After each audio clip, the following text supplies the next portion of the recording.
Mayor?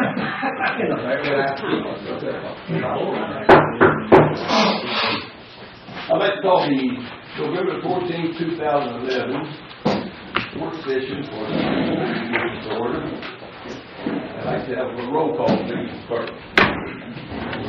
Mr. Wilder? Here. Mr. Henning? Here. Mr. Turner? Here. Mr. May? Here. Mayor Graham? Here. So all the present accounted for. The first item on the agenda is citizen comments. So I recognize most everybody is in the room. So if we have citizen comments, we'd like to come forward, identify yourself. If you would sort of sit here in front here, and just so we can look at you or whatever. We only have one microphone. So we got one mic right here, Okay. so you can Speak up there. speak. Yeah, you sit down. You like this thing. whatever. So this is my 5 minutes. I better hurry up. I'm Charlotte now. Good night. Did you identify yourself?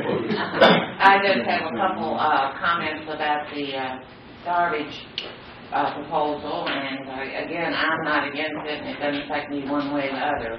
You need the cans, etc. But I hear a lot of conversations from other people, and think that they ought to be passed along. And one of them is, if and when the ordinance passes, let the homeowners know that they can change what they've already sent in or haven't sent in for their size of can, because I think a lot of people didn't send it in, and just some even feel like it's not going to pass, etc., etc. But that needs to be put out in all sorts of different media that take care of that. And there were a lot of talk about the people with the inconvenience of having the cans wherever it might be. It was too hard to, why even give them garbage cans in the first place? That seems to me to be a expenditure that doesn't need to be done if you're not going to use them. Issue them if they are medium-sized people, give them the equivalent in garbage bags for that cost per year. If they're small, 1 to 32 gallon cans, let them have the 2 18-gallon bags that you're talking about for your, plus your supplemental thing. So if they got to meet more garbage bags, means they would pay the equivalent of a medium-sized garbage can. And because I'm afraid we're going to see a lot of people getting the garbage cans and leaving them down on the street, where then they will put them in the garbage cans. And many of you know how I feel about garbage cans on the street. But and another point is, it's been brought up that 30% of the households recycle, but only 6% of the garbage is recyclable. So even those recycling are not recycling what, there's the possibility of recycling.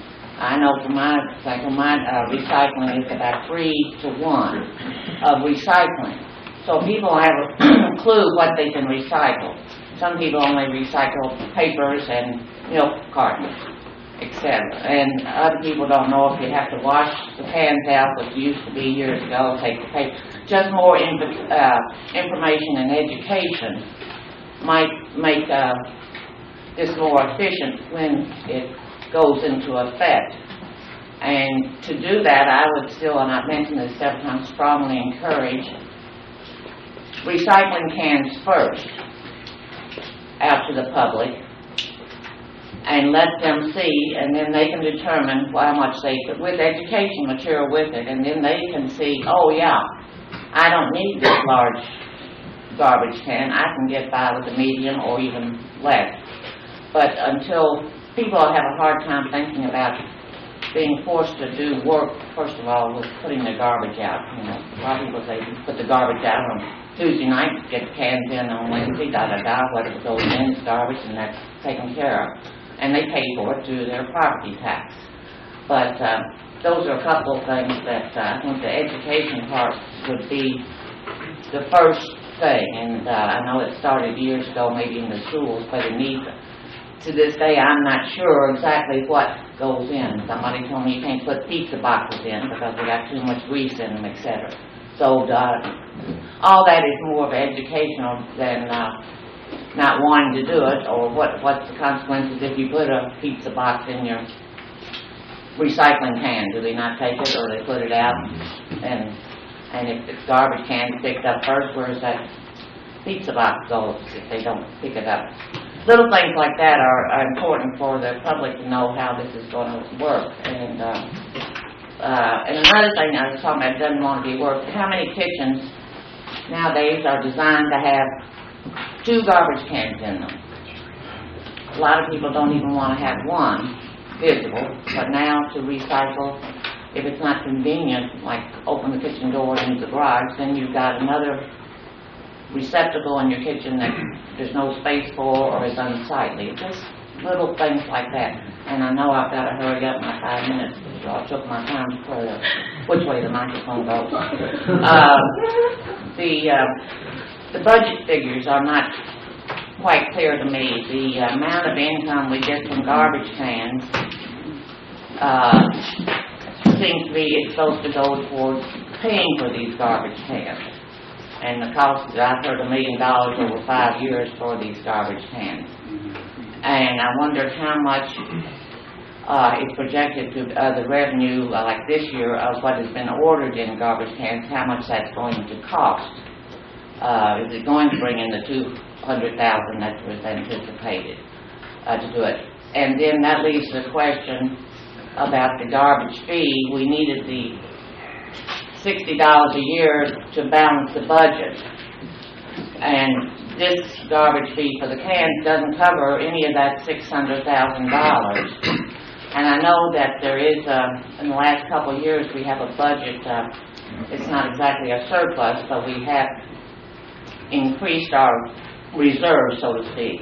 But we did that by cutting longevity pay, health care costs, no equipment purchased by the city, and those things are going to have to be taken care of. We've already put back in some of the longevity pay, so the budget looks like it might be out of whack, and I think we need to figure out where that we don't know how much does it cost to pick up the garbage actually, because we sort of know the $600,000 wasn't all for garbage, it was for the general fund to be used to balance the budget. But I think that needs to be explained or figured out where we're going to get that money, and if all of a sudden we don't have that little cushion, because we know we need to improve our streets and buy equipment, and what is the priority with our money if we have a reserve, whether it's how we pick up garbage or if we do what the public needs as far as general maintenance of the city itself.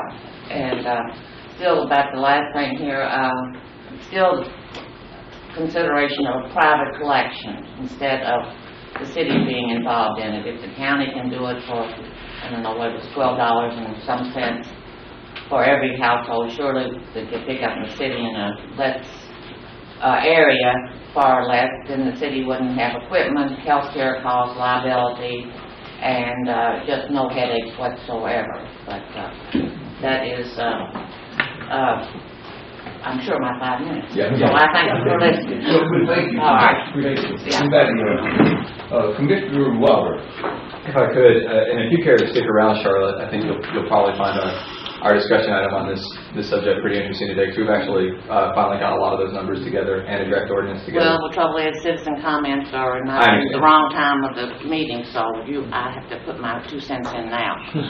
Thank you. As a preview of what we'll be discussing All right. later, we'll be looking at a draft ordinance, and that does include provisions for folks who can't use the carts due to physical or environmental circumstances, who could use bags instead of carts like you're describing.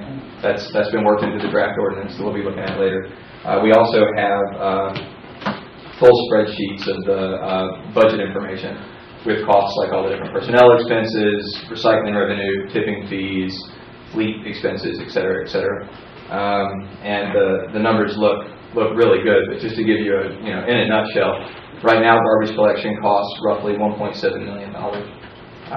If we don't do pay pro, if we don't distribute cans, if we just keep things the way they are, it costs us about $1.7 million. And if we implement this system, that should decrease that expense within 5 years. It should get it down to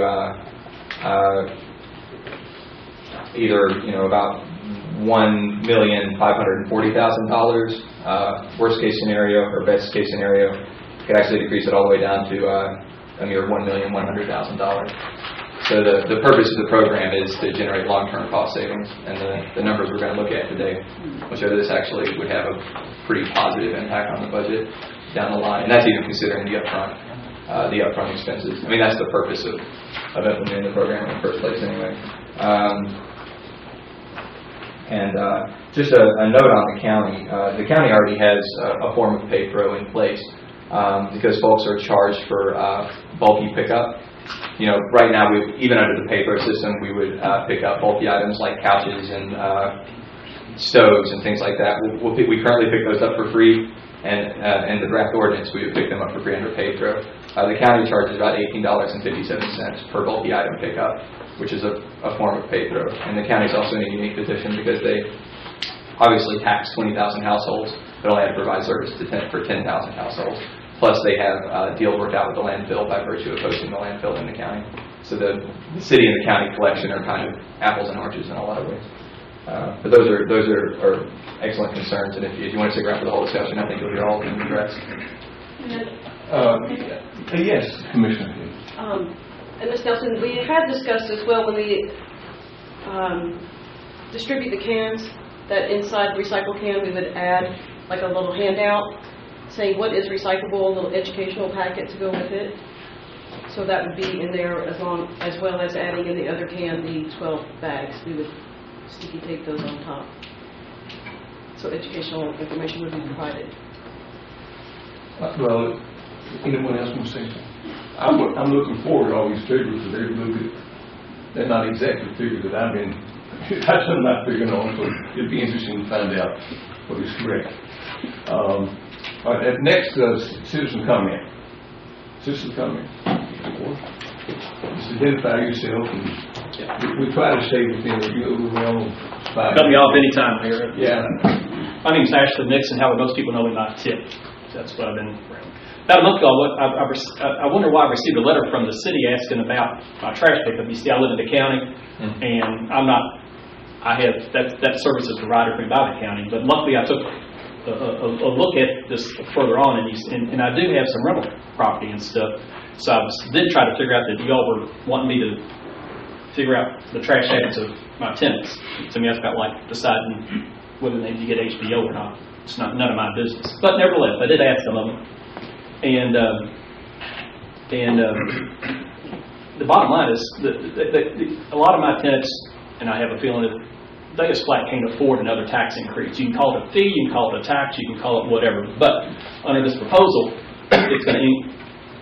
it's a utility, and that would be passed on to the tenant by way of a bill, is my understanding. So, and as a property owner, I certainly can't afford an additional tax, fee, whatever you want to call it.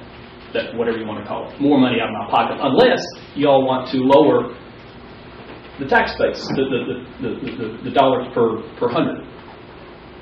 So it's an absolutely well-intentioned proposal to cut down on the amount of trash and increase the amount of recycle. I put out 3 recycle bins every week or every 2 weeks with the county. So, that's a viewpoint. I agree 100% with increased recycling. However, when the financial burden is placed on the property owner and not, in this case, the tenant, there's no incentive.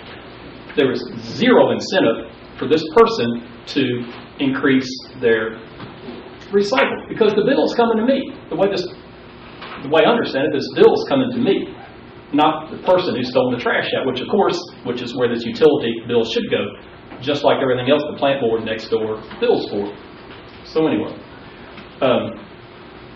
I'm not a lawyer, I'm an accountant, so I'll throw out some physical numbers here. And Mr. Wilder, I'd be anxious to understand from what you just previously said about you have some numbers together. But the things that I was interested in is, has there been an independent physical impact study created about this?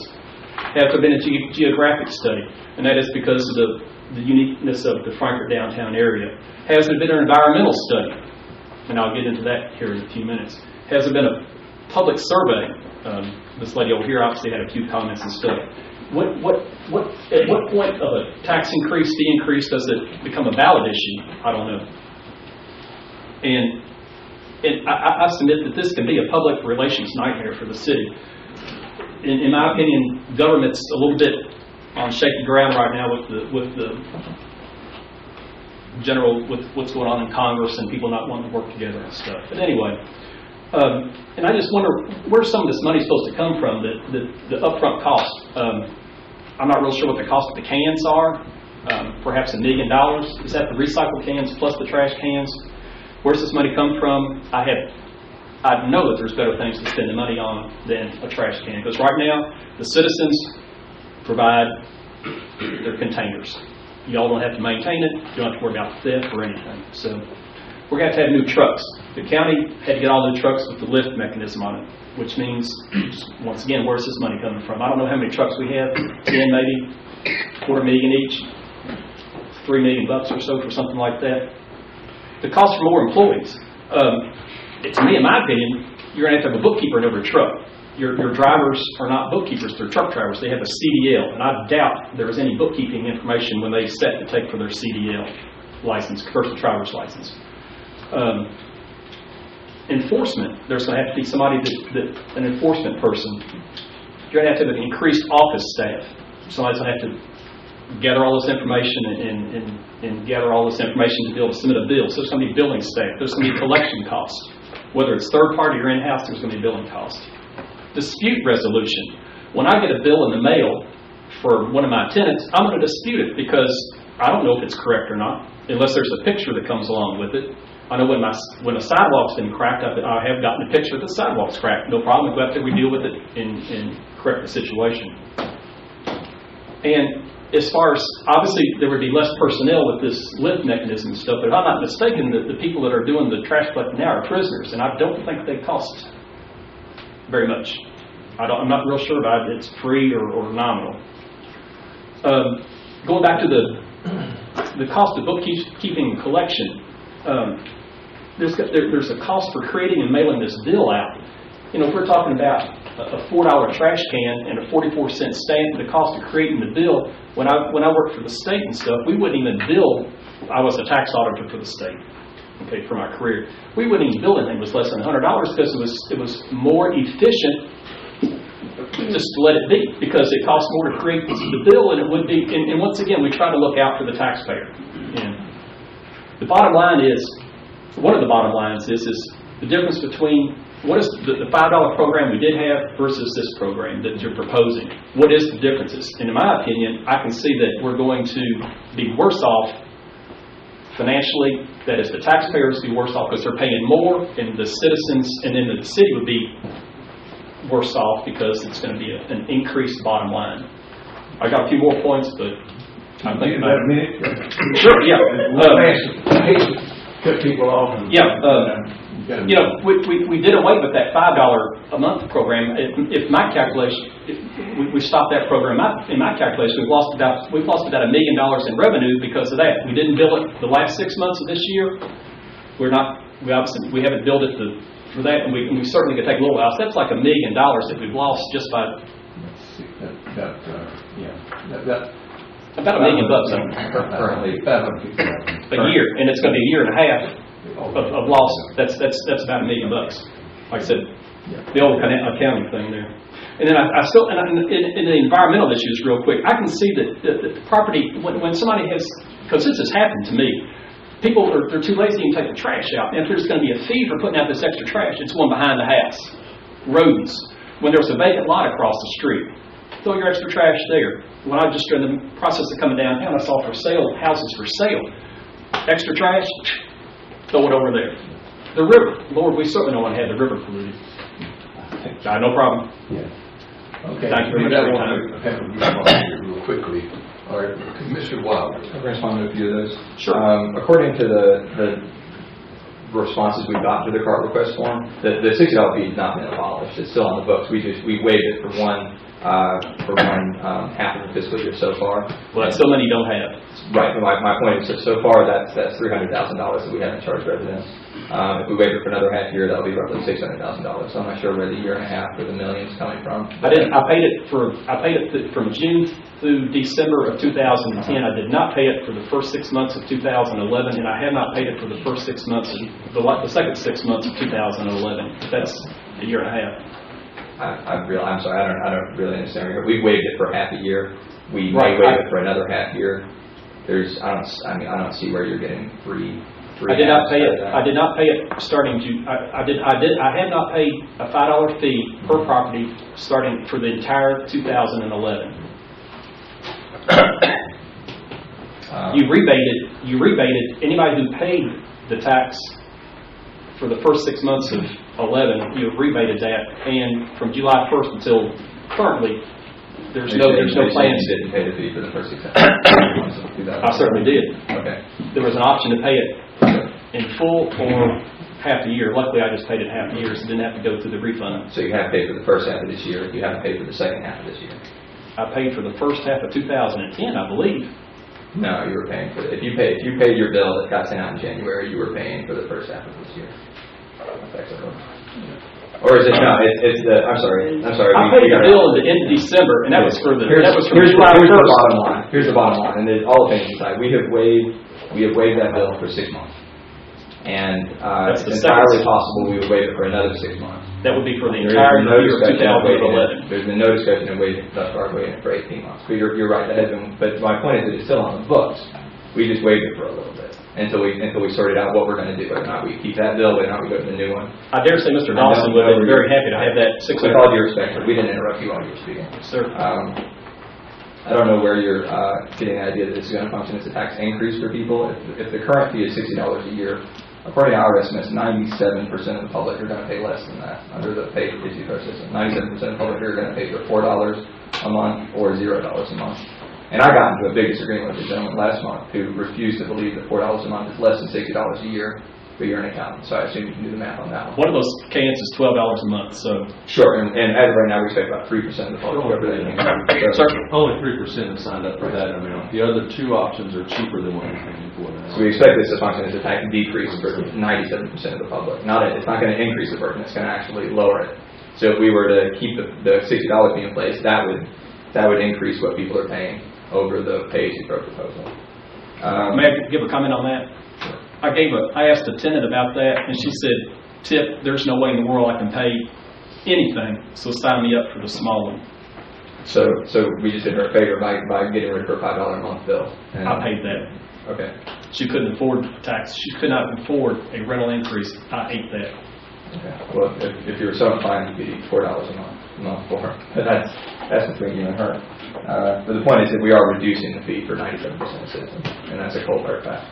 Our trucks are already fitted with semi-automation. Yeah, that's a lot of questions. I don't think I'm going to be able to, I don't think I've even got the notes to answer all of them. But in terms of the billing costs, depending on how we choose to bill this, whether it's a monthly bill or a biannual bill, and I expect we'll probably lean towards biannual. Those billing costs would have, the actual cost of sending out the bill has the potential to decrease beyond the current underneath the current $60 fee, and we'll get into the numbers on that when we move into the discussion items. But that looks like it looks like PAPO would actually save us money on that end too. You're right that extra enforcement would need to be budgeted. That's included in our budget estimates, and even within the context of those estimates, like I said, PAPO is within 5 years expected to decrease our total operating costs for garbage collection below what they are now. So right now they're at 1.7. We implement this system, even when you add in, the extra cans and billing mechanisms and enforcement and all that, for a number of reasons, we're still projected to decrease our. Is that an independent financial? This is done by our profession. These numbers were put together by our professional staff, but they're based on some pretty empirical data. I mean, about a quarter of the country is already doing this, so we have lots of information to pull from in terms of estimating the impact of these, and they have consulted with professionals who put these systems in place elsewhere before as well. The point is that this is the purpose of this is to improve our bottom line over time, and yeah, there's an upfront expense to that, but in a nutshell, and I'll simplify this: if we can spend $1 million a year and to save $300,000 a year, if we can spend $1 million up front, More than that. if we can spend $1 million up front, we can spend $1.5 million up front to save $300,000 a year ongoing for the rest of the city's future, then that's, do the math on that. That's very fiscally responsible in the long term. But that's the purpose here, is to decrease our long-term operating expenses. And I've been anxious to see that. I don't see how, like I said, I'm certainly not don't work in your financial side here, but I don't see how that can be. I can't be anxious to see your figures on that. You got a big difference. In a nutshell, it comes from an increase in recycling. In a nutshell, when we take trash to the landfill, we have to pay the landfill to take it from us. Right, it's a tipping fee, $200,000 a year. Exactly. And when we take recyclables out of that, and not only do we not pay a tipping fee on those recyclables, when we take them to the recycling center, they actually pay us for those. Right, that's about $100,000 a year. Currently, exactly. And so as those numbers adjust with an increase, with the projected increases in recycling rates, that's where the bottom line improves over time. And in a nutshell, we also see some benefits to automation, et cetera. In terms of our trucks aren't fully staffed by inmates. They are when we can, but there often aren't enough inmates to go around. And any inmates that we do free up off the truck, any inmates that are freed up from the truck can still be put to work cost effectively elsewhere in the city. So we wouldn't be losing that super affordable inmate labor under this program. My point with that is that inmates are free, and the increased staff puts you have somebody working for free versus adding numerous people to get this program rolling and stuff. So that was my point with that. I don't know if you're getting numerous people, but a bookkeeper in every truck, at least one person in a county. We don't need any bookkeepers in any other trucks. Nor do we. Of the 7,000 other communities that do this, none of them have bookkeepers in their trucks. Is that in their job description?